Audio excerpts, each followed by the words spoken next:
êtes à l'écoute des programmes de Studio Kalangu. Bonsoir à tous et bienvenue dans l'édition d'information de ce lundi 7 avril 2025. Voici les titres. Mouvement d'humeur hier de certains ressortissants du village de Goudel. Ils réclament leurs droits sur un espace dans un conflit qui les oppose à la direction de la Nigélec. Un réseau de gangs armés a été démantelé cette semaine à Agadez par le service central de lutte contre le terrorisme d'Agadez. Des précisions sont à suivre dans quelques instants.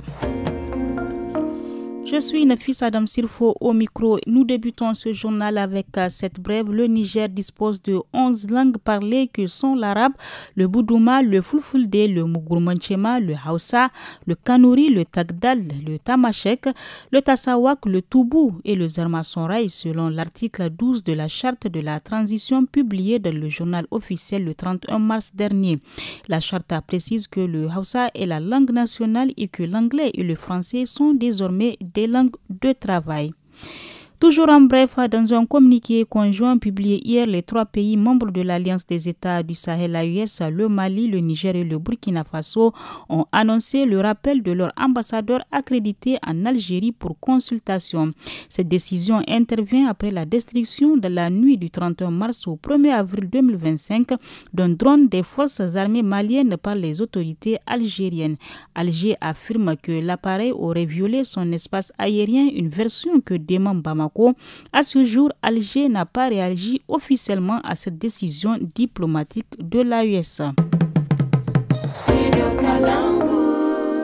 Hier dimanche 6 avril, les ayants droit de 5 familles du village de Goudé dans le premier arrondissement de Niamey ont rendu une déclaration publique suite à un conflit qui les oppose à la direction de la Nigélec.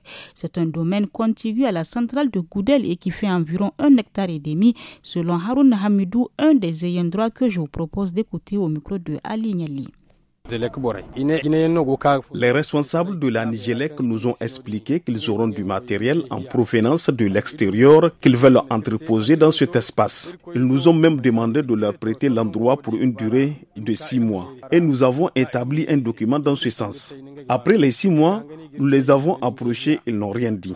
Nous les avons même suggéré de leur vendre la place s'ils sont intéressés. Après, ils nous ont envoyé un document comme quoi ils sont vraiment intéressés. Nous leur avons longtemps attendu, ils ne se sont pas manifestés. C'est ainsi que nous leur avons clairement dit que s'ils n'achètent pas, ils seront obligés de revenir prendre leurs effets. Maintenant, nous demandons à l'État de nous départager. C'est la seule option qui reste.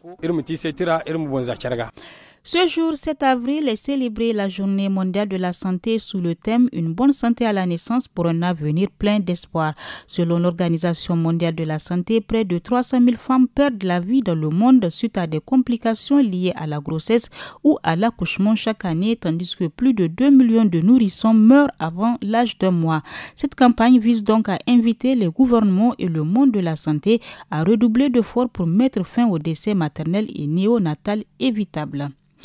Dans la nuit du 3 au 4 avril 2025, un réseau de gangs armés opérant dans la ville d'Agadez a été démantelé par le service central de lutte contre le terrorisme antenne d'Agadez.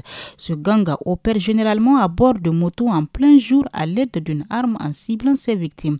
Soumane Sanda Issoufou, chef d'antenne du service central de lutte contre le terrorisme, explique au micro de Anissé Karim. Nous avons des plaintes et des enregistrements des attaques à main armée dans la ville d'Agadez et alentour. Ce qui nous a permis la nuit du 3 au 4 de procéder à l'interpellation du cerveau même de la bande. On a eu la chance de mettre la main sur l'arme, les munitions et certaines motos qui provenaient de leurs attaques. Le mode opératoire, c'est de 13h à 14h chaque jour. C'est des gens qui sont tellement organisés qu'ils ne dormaient pas au même endroit 3 nuits de suite. Donc on a pu démanteler le réseau. Leur dernière attaque date du jour même où on les a pris. Ils ont pris une moto des messieurs, mais heureusement ce jour-là ils n'ont pas pu tuer leurs victimes. Maintenant ils sont 8 placés en garde à vue. Selon leur dire, ils sont à leur actif 24 actes d'attaque à main armée, dont 11 dans la ville d'Agadez et 13 sur l'axe Agadez-Libye. Ici prend fin ce journal. Merci de votre attention.